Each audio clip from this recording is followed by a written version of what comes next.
envie de mettre leurs talents au service de la principauté. Dans ce dernier numéro de Monaco Life, je vous propose de découvrir les hommes et les femmes qui font des ballets, de l'orchestre et de l'opéra de Monte-Carlo, les Joyaux du Rocher.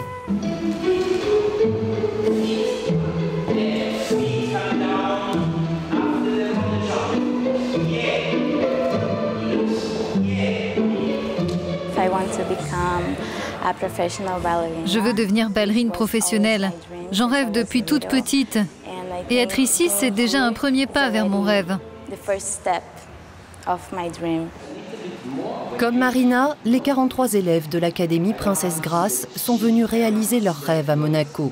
6 à 8 heures de danse par jour, 6 jours sur 7, pendant 5 ans. Originaire de Rio, Marina, 15 ans, se souvient du choc de sa première année d'internat.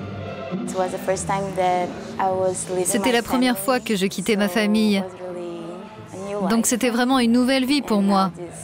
Je crois que c'est ma deuxième maison maintenant. Une maison qui s'engage à aider ces jeunes diplômés à trouver la compagnie où leur talent s'épanouira le mieux. Tout juste sorti de l'académie, Mikio Kato, 18 ans, vient d'intégrer la compagnie des ballets de Monte-Carlo. Ce jeune danseur japonais se reconnaît dans les créations de son directeur, le prolifique danseur-chorégraphe Jean-Christophe Maillot.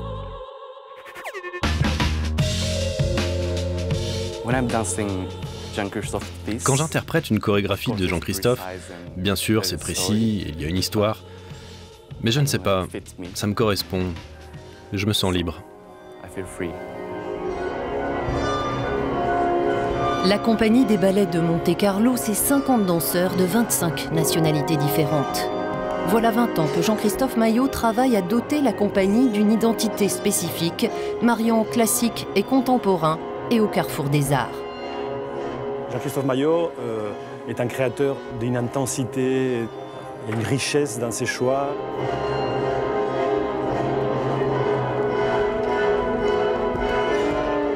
Il travaille toujours avec un compositeur, avec un plasticien ou un peintre, avec un écrivain pour les livrer.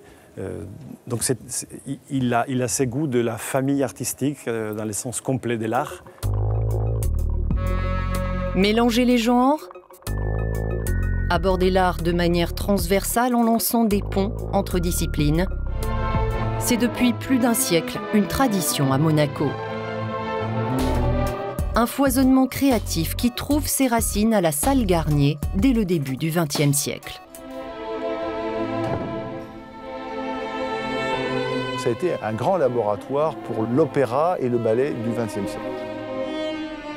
Nous avons ce monde exceptionnel où se mêlaient les arts de la danse, de la musique, des créations, mais également de l'art pictural, avec Picasso qui a fait des rideaux de scène, avec des tas de grands artistes qui faisaient des décors, des costumes. Aujourd'hui encore, l'orchestre philharmonique de Monte-Carlo se produit aussi bien seul qu'avec des danseurs ou des chanteurs lyriques. Formée par les plus grands violonistes en France et aux États-Unis, Lisa Kerob occupe le poste de premier violon depuis mai 2000.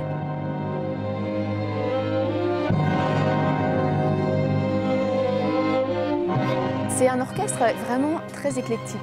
C'est un orchestre où les musiciens viennent de partout. Parce que c'est vrai que je pense déjà Monaco fait rêver. Le simple fait de dire l'orchestre de Monte-Carlo, hop, ça parle. Ça parle aux gens. Et quand on a la chance de faire partie d'un bel orchestre comme celui-ci, on doit se donner à fond et savourer le moment présent et la magie du moment.